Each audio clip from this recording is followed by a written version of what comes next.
Oke, Assalamualaikum warahmatullahi wabarakatuh. Salam sejahtera buat sahabat Abu Ammar Fakih semua dimanapun Anda berada. Jumpa lagi dengan kami Abu Ammar Fakih channel di sini. Salam sejahtera semuanya ya dengan channel kami, channel Abu Ammar Fakih. Berpikir logis, berkeyakinan kuat. Nah, mudah-mudahan semua sahabat Abu Ammar Fakih dimanapun Anda berada, semuanya diberikan kesehatan oleh Allah Subhanahu Wa Taala. Ya, semua urusannya dimudahkan gitu. Amin ya rabbal alamin. Itu doa kita kepada semua sahabat Abu Ammar Fakih. Oke, para sahabat semua, kita sekarang berada di jalan ya. Di mana ini jalan dari arah Sepanjang kita masuk menuju ke Kebraun ini ya.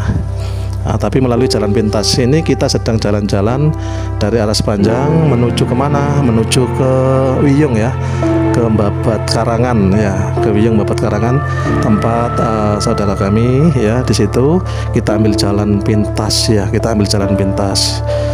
Kita ambil jalan pintas di sini. Ini jalan pintas menuju Wiyung atau Babat Karangan, Babatan Karangan gitu ya. Oke, sahabat Abu Ammar Fakih semua, kita lihat di sini, kita melihat, explore, menjelajah kanan kiri jalan. Kita sudah masuk ke mana ini? Ini Gang Kebraun, Gang 2 bukan ya? Ya, Kebraun Gang 2 ya. Oke, Kebraun Gang 2. Di sini ada beberapa saudara kami juga yang tinggal di Kebraun Gang 2. Saudara dari Abu Ammar Fakih channel ini ada yang tinggal di sini. Kita lewati ya, kita terus ikuti, mengeksplor ya, menikmati suasana jalan di sepanjang jalan Kebraun Gang 2 ini menuju ke Babat Karangan ya, menuju ke Wiyung. Oke, sahabat Abu Ammar Fakih semua, mudah-mudahan kita semua senantiasa diberikan kesehatan oleh Allah Subhanahu Wa Taala ya, terutama sahabat-sahabat Abu Ammar Fakih yang sama-sama muslim, sama-sama beragama Islam. Jangan lupa kita senantiasa menjaga kewajiban kita, menjaga sholat 5 waktu ya. Tentu saja itu sesuatu banget ya, karena sesudah kita memutuskan memeluk agama Islam, baik memeluk dengan cara dari ayah ibu kita, melalui nasab keturunan, melalui doktrin, maupun memeluk dari kesadaran akal kita, kesadaran pikiran kita secara penuh itu. Namun sesudah kita memutuskan memeluk agama, maka kita harus komitmen apapun yang ada di dalam ajaran agama tersebut menjadi arah hidup kita, menjadi semacam kompas hidup kita gitu. Karena beragama itu sendiri sesuatu banget. Orang dengan memutuskan memeluk agama, alias dia itu akalnya nanti terposisikan sebagai akal yang takluk gitu. Jadi akal memiliki wilayah sendiri, agama juga memiliki wilayah sendiri. Kalau akal dan agama itu disatukan, maka salah satu harus takluk. Nah, dalam konteks kita beragama, akal kita itu akal yang takluk. Artinya kita masuk ke wilayah beragama, wilayah keyakinan, itu akal kita itu akal yang takluk gitu. Nah, dalam Islam bagaimana akal kok bisa takluk gitu? Ya tentu saja akal itu disuguhi banyak hal yang membuat dia itu tercengang. Cara Jawane wis mingkem gak iso ngomong, saking kagumi, saking tercengange itu, sehingga dia takluk. Nah, dalam Islam apa yang membuat akal itu benar-benar takluk? Ya kan keajaiban ayat-ayat suci Al-Quran yang diucapkan oleh Nabi Muhammad 1400 tahun yang lalu, dan sekarang oleh penemuan-penemuan sains dan teknologi canggih banyak yang terungkap kebenarannya, banyak sekali yang terungkap kebenarannya. Tinggal mempelajari satu demi satu apa saja itu, lalu kemudian silakan akal berpendapat, pasti akal langsung bertecak kagum, akal pasti langsung benar-benar tunduk, benar-benar takluk. Akal pasti benar-benar takluk. Nah, ketika akal takluk melalui apa yang dilihat fakta di depannya itu, itulah baru kemudian akal itu memutuskan memeluk sesuatu paham yang membuat dia takluk tadi. Nah, karena Al-Quran dan ayat-ayat yang membuat akal ini takluk melalui penemuan sains dan kecanggihan teknologi, dia itu melihat semua itu, kemudian dia bertecak kagum, tidak bisa bicara lagi, sangat mengagumi, sangat memuji, maka selanjutnya dia takluk, dia meyakini dan memutuskan memeluk agama Islam, bersyahadat bahwa memang Al-Quran itu sesuatu yang ajaib, mukjizat dan lain-lain, dan pembawanya tentu benar-benar seorang nabi. Maka bersaksi bahwa Nabi Muhammad adalah nabi dan Al-Quran ini adalah benar-benar firman Tuhan, sehingga bentuk syahadatnya masuk Islam ya, asyhadu alla ilaha illallah wa asyhadu anna Muhammadar Rasulullah, bersaksi bahwa tiada Tuhan selain Allah dan Nabi Muhammad benar-benar adalah nabi dan utusan Allah. Masuklah ke dalam Islam seseorang tersebut. Nah, setelah itu dia akan menerima perintah-perintah dan akal kemudian mengawal segala ajaran agama, dikawal penuh oleh akal itu, menjunjung tinggi ajaran agama yang ada, kemudian melaksanakannya dengan sebaik-baiknya gitu. Jadi sebagai seorang muslim kemudian kita berkomitmen dengan ajaran, termasuk ajaran yang disampaikan kepada kita dan bersifat mutlak wajib yang harus kita laksanakan adalah sholat 5 waktu. Bagaimana kalau kita tidak melaksanakannya? Yaitu kembali kepada kita. Berarti komitmen kita beragama itu belum benar-benar komitmen itu. Berarti kita setengah hati di dalam beragama. Itu tidak baik ya, tentu saja tidak baik. Yang paling baik adalah ketika kita benar-benar memutuskan beragama, kita komitmen dengan segala ajaran yang ada, kita pelajari, apapun yang diperintahkan bersifat wajib mutlak harus kita laksanakan gitu. Oke sahabat Abu Marfaqih tercinta, dimanapun Anda berada, kita sudah berada di mana ini, menuju ke Wiyung ya, di Jalan Pintas ya. Di Jalan Pintas ini berbentuk persawahan karena memang jalan terobosan ya, jalan pintas ya. Tapi walaupun kanan kiri sawah ladang ya, di tengah-tengah kota Surabaya ya, tapi jalanannya sudah bagus kok, jalanannya sudah oke, dilewati juga sudah oke gitu. Oke, jadi luar biasa.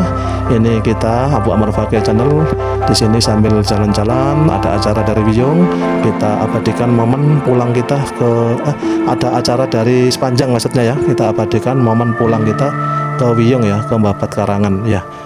Kita tinggal di Babat Karangan, maksudnya singgah di saudara, ada saudara di situ.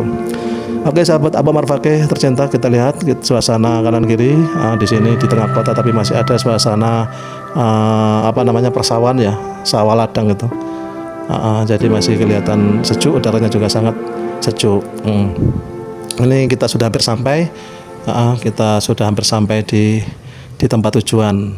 Sambil ngobrol ya, kita sambil ngobrol di sini, saya senang bisa menyapa teman-teman, sahabat-sahabat semua, terutama obrolan-obrolan ringan ya. Mudah-mudahan obrolan walaupun ringan tapi bisa bermanfaat ya, bisa sharing lah, bisa sama-sama tukar pikiran.